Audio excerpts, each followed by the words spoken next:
ilmu kita, dikembalikan kepada rumus kita, mati. Namun orang-orang yang beriman pada hari itu, Allah datangkan rahmat kepadanya sehingga dia bisa menjawab apa yang ditanyakan oleh malaikat itu.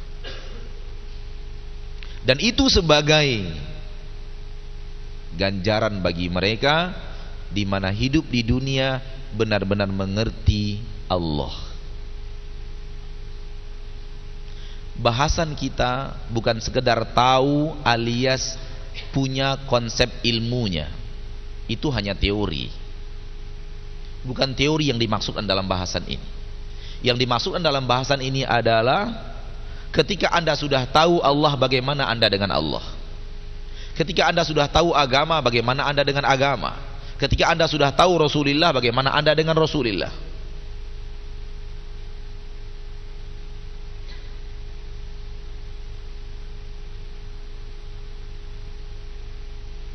Tahu kemudian berlagak tidak tahu, ini yang banyak dikerjakan manusia sekarang.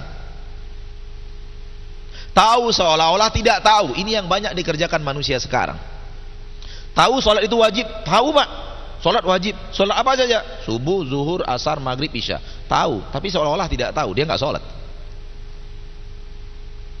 Bermanfaat tahunya? Nggak bermanfaat. Tahu bahwa jujur itu wajib, tahu Pak. Tahu bahwa khianat itu nggak boleh, tahu. Tahu bahwa korupsi itu nggak boleh, tahu. Tapi korupsi terus, khianat terus ke negara. Bermanfaat tahunya itu? Ada manfaat.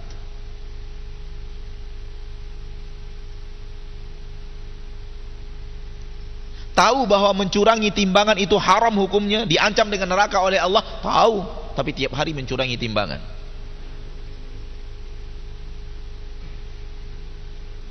Apa manfaat tahu? Ini orang yang tahu dan sama dengan tidak tahu, dan lebih berbahaya. Demikian juga halnya dengan Allah, agama dan Nabi Muhammad sallallahu alaihi wasallam. Kalau kita tahu Allah, berlagak tidak tahu, tahu Rasulullah tapi seperti tidak tahu, tahu agama tapi seperti tidak tahu, ini lebih berbahaya daripada orang yang tidak tahu sama sekali.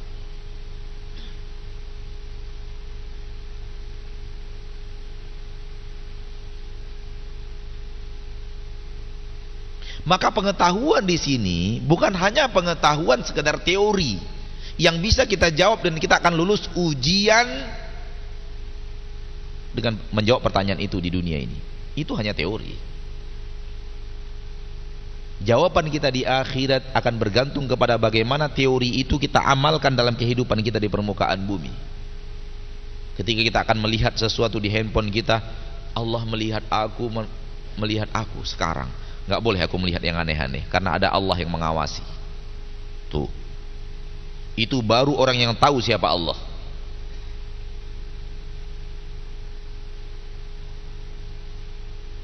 Ketika kita naik mobil, naik kendaraan, mau diarahkan ke tempat maksiat,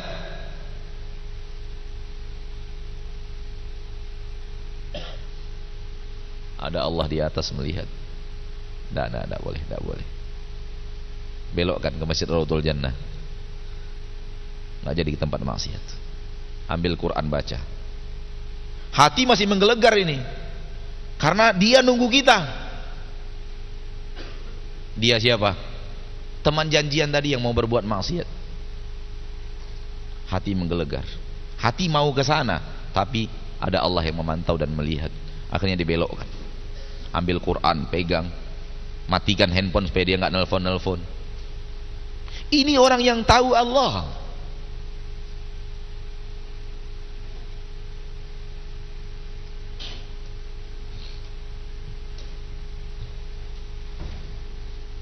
Jadi tahu yang sebenar-benar tahu, bukan tahu yang sekedar teori.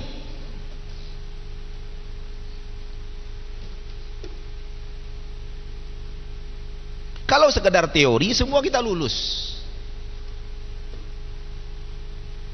dalam teori. Tapi ini pengetahuan yang harus mengalir dalam aplikasi amaliyah.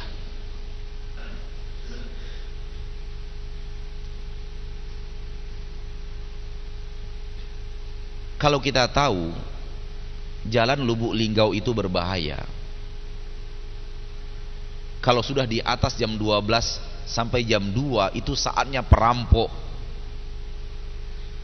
merampok mobil-mobil yang lewat sendirian. Tahu kita itu. Aplikasi dari tahu itu apa? Akhirnya kita ngambil hotel aja istirahat, besok baru jalan. Itu aplikasi dari tahu. Setelah kita tahu, kita masih lewat di sana sendirian jam 12 malam, jam 1 malam. Apa arti daripada tahu itu? Nggak ada.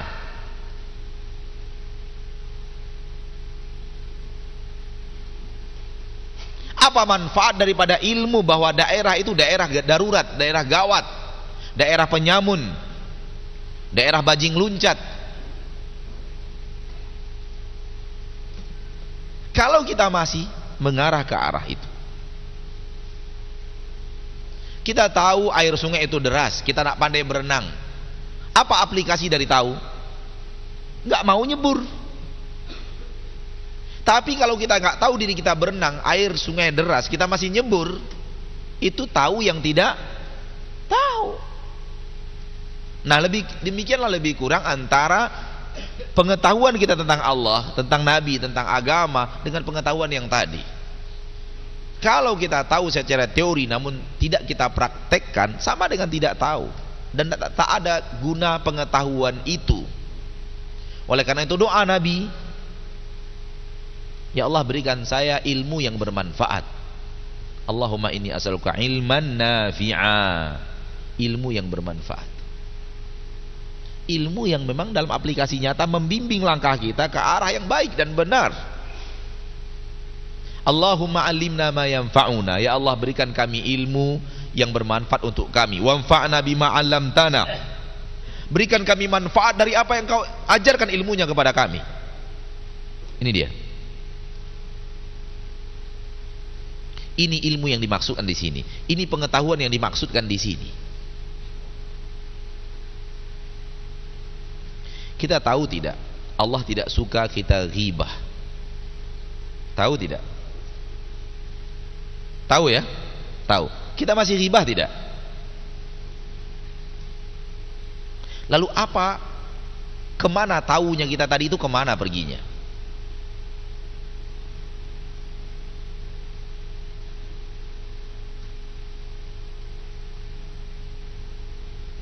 Sampai kita berhasil mendidik lidah untuk sudah benci dan keluh untuk membuat ghibah.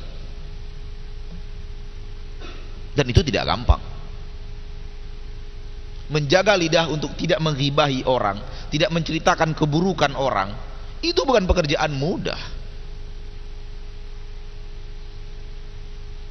Dan ini aplikasi daripada ilmu bahwa kita tahu ghibah itu nggak boleh.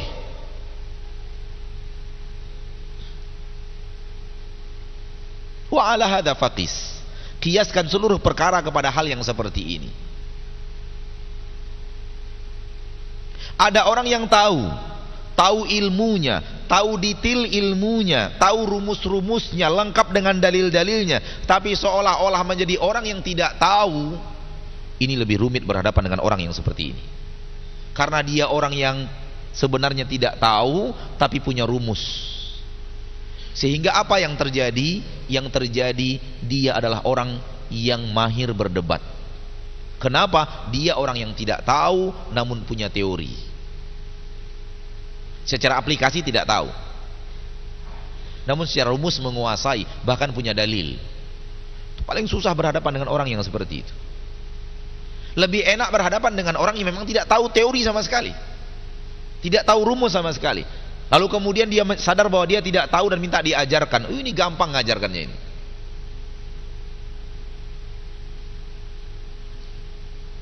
Maka orang yang diberikan oleh Allah ilmu kepadanya, rumus-rumus, namun dia tidak amalkan, ini ahli debat.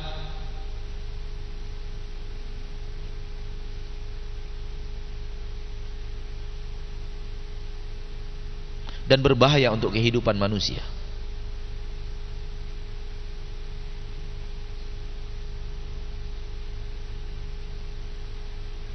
Baik, kita kembali kepada bahasan. Apabila dikatakan kepadamu, apa 3 pondasi utama yang wajib untuk setiap insan mengetahuinya? Kenapa dikatakan wajib? Karena itu keselamatan kita di dunia sampai ke dalam surga. Maka wajib untuk kita ketahui. Ini pondasi penting. Katakan, faqul ma'rifatul abdi rabbah. Hamba harus tahu Rabbnya. Rabb sering kita terjemahkan ke dalam bahasa Indonesia dengan kata-kata Tuhan. Terlepas apakah kata-kata Tuhan ini secara ilmu akidah, secara ilmu asma wa sifat, menyeleweng atau tidak menyeleweng, kita tidak membahas masalah itu. Karena sebagian ustadz menganggap mengucapkan kata Tuhan itu menyeleweng. Ada yang mengatakan tidak. Intinya saya ingin memberitahu kepada kita bahwa pengucapan kata Tuhan sebenarnya dalam disiplin ilmu akidah asma wa sifat punya diskusi panjang di tengah para ustadz, di tengah para penuntut ilmu. Ada yang mengatakan boleh, ada yang mengatakan tidak boleh. Yang mengatakan tidak boleh mengatakan cukup kembali kepada Rabb, cukup kembali kepada ilah. Ma'rifatul abdi rabbahu, pengetahuan hamba terhadap Tuhannya, bagi yang mengatakan boleh. Pengetahuan hamba terhadap Rabbnya, bagi yang mengatakan mengucapkan Tuhan tidak boleh. Dan tentu bukan tempatnya kita membahas kenapa boleh, kenapa tidak boleh, apa argumentasinya, dan apa alasannya tidak dibolehkan. Ini bahasan tersendiri.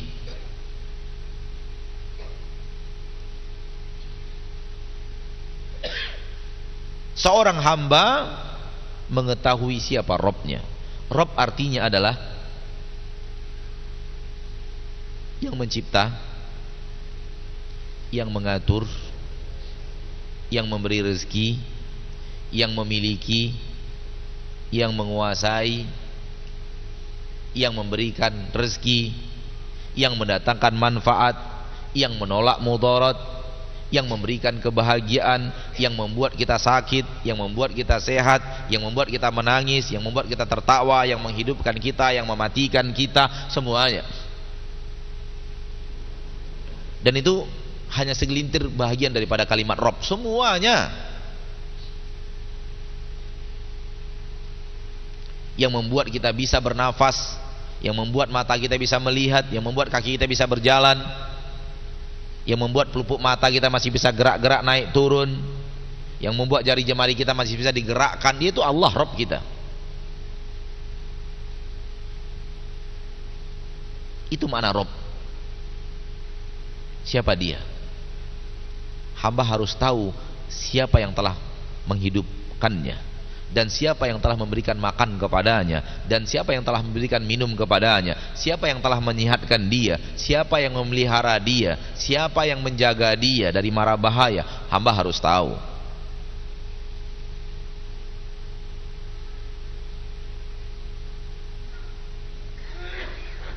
Sebagian hamba tidak tahu.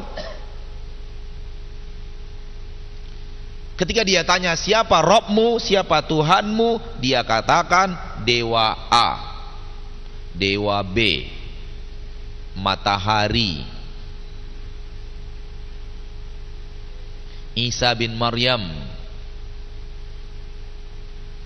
Uzair, sapi,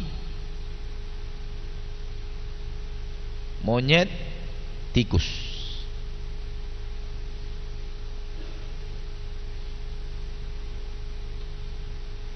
Sehingga ada dewa monyet, dewa tikus. Ini orang-orang yang tidak tahu siapa Rabbnya. Dalam bahasa simpel saya, orang-orang yang tidak mengetahui Rabb asli. Mereka terjebak kepada Rabb palsu.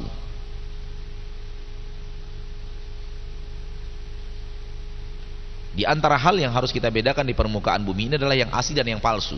Jangan terjebak kepada yang palsu. Kita harus dapatkan yang asli. Dan yang paling berbahaya terjebak ke dalam hal yang palsu, bukan dapat baju palsu, bukan dapat sepatu palsu, bukan dapat duit palsu itu bukan berbahaya. Yang paling berbahaya mendapatkan Tuhan palsu. Udah capek-capek kita menganggap dia Tuhan, ternyata palsu. Sudah tiap hari kita rukukkan badan kita, kita sujudkan diri kita, kita berikan dia jus apa ya?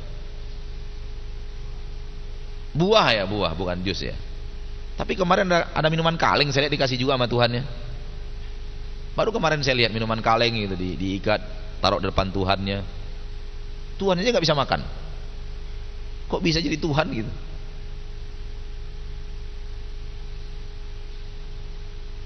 Itu Tuhan palsu semuanya. Tempat dia minta duit, minta dilapangkan rezeki, Tuhan palsu. Dan itu yang paling berbahaya. Kita tidak mendapatkan Rob yang asli, tapi kita terjebak ke dalam Rob yang palsu. Rob yang palsu ini dalam bahasa Arabnya Rob batil. Rob yang batil, bukan Rob yang hak. Kita harus tahu siapa Rob kita yang sebenarnya. Siapa yang menerbitkan matahari dari timur dan menenggelamkannya di barat. Siapa yang mengatur siang, siapa yang mengatur malam. Siapa yang menumbuhkan tanaman-tanaman ini di permukaan bumi? Banyak tanaman di rumah kita. Siapa yang menumbuhkan tanaman itu? Kita? Enggak. Bukan kita. Kalau kita yang menumbuhkan tanaman itu, kita mau tiap hari berbuah. Pencinta-pencinta durian, tiap tahun duriannya berbuah itu. Tapi nggak bisa kan? Yang membuat durian itu berbuah, yang menciptakan durian, yang menumbuhkan pohon durian.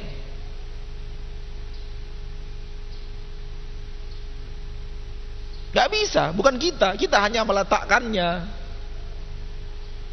Anna sababnal ma'a sabba. Kami yang telah menurunkan air hujan dan mencurahkannya ke permukaan bumi. Wa syaqaqnal arda syaqqa. Kami yang membelah bumi. Fa ambatna fiha habba. Lalu kami tumbuhkan biji-bijian yang ada di situ. Secara teori, pucuk daun yang kecil, yang lemah itu tidak akan bisa menembus tanah yang padat. Gak bisa. Secara teori mati. Karena secara teori manusia yang kuat, yang keras pasti menang melawan yang lemah. Pucuk itu lemah sekali. Kok bisa dia menembus bumi ya?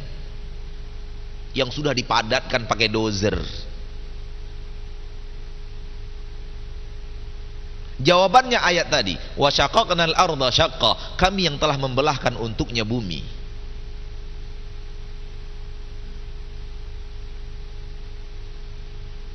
Jadi bukan daun yang apa? Yang apa namanya? Membelah itu bukan daun. Mana ahli teori biologi? Itu biologi apa fisika sih? Nggak tahu saya. Biologi ya? Biologi. Mana ahli biologi? Katanya daun itu mampu untuk menembus. Bukan daun. Daun nggak mampu.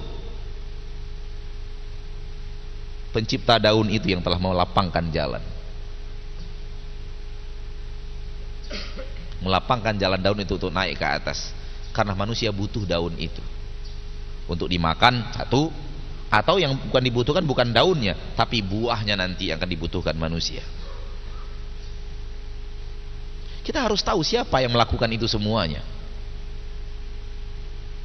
Bahkan kita harus tahu siapa yang membuat kita menangis, siapa yang membuat kita tertawa, siapa yang membuat kita tidur, siapa yang membuat kita terbangun.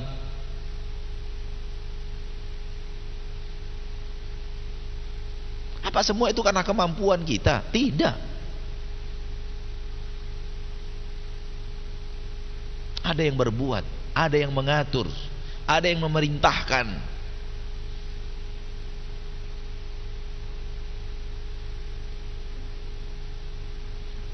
Kalau kita tidak tahu siapa yang telah menciptakan kita, siapa yang telah mengatur hidup kita, siapa yang memberikan rezeki kepada kita, kalau kita tidak tahu itu, alamat celaka hidup.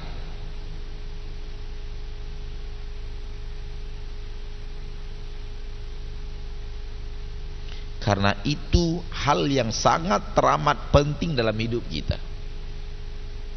Ilmu yang paling berharga, ilmu yang mengantarkan kita kepada siapa sebenarnya Tuhan kita.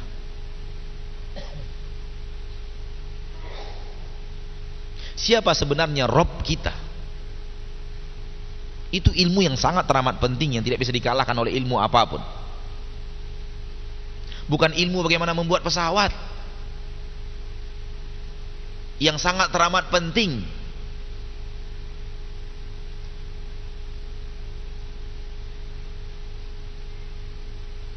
Hati-hati.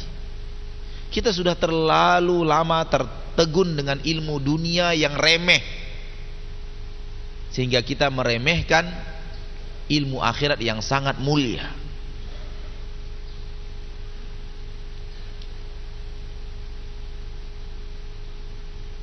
Lihat ahli-ahli, ahli merakit mobil, ahli mesin, ilmuwan ini, ilmuwan sana, salah Tuhan, Tuhannya matahari.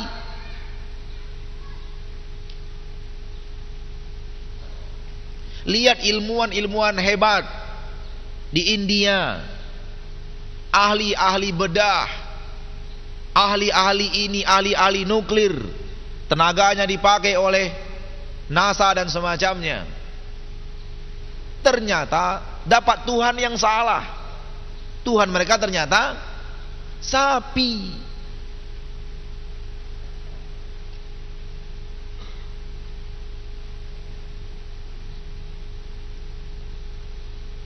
Mana otakmu yang sehat, wahai penyembah-penyembah sapi? Mana logikamu yang cerdas, wahai penyembah-penyembah matahari?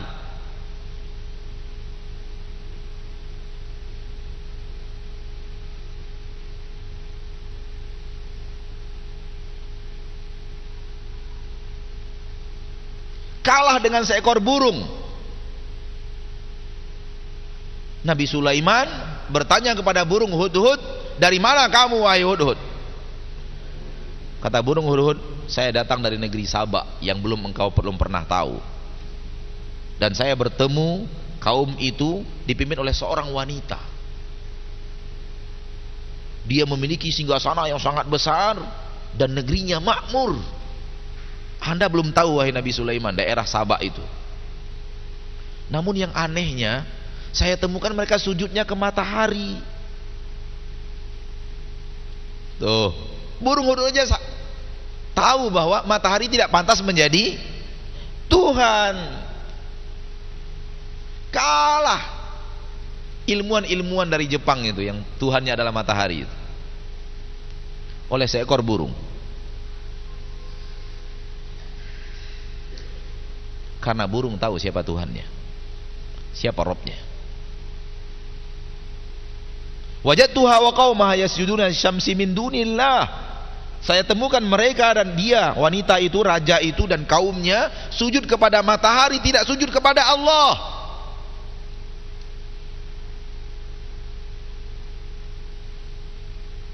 Lihat akidah burung Hudhud. Lihat tauhid burung Hudhud.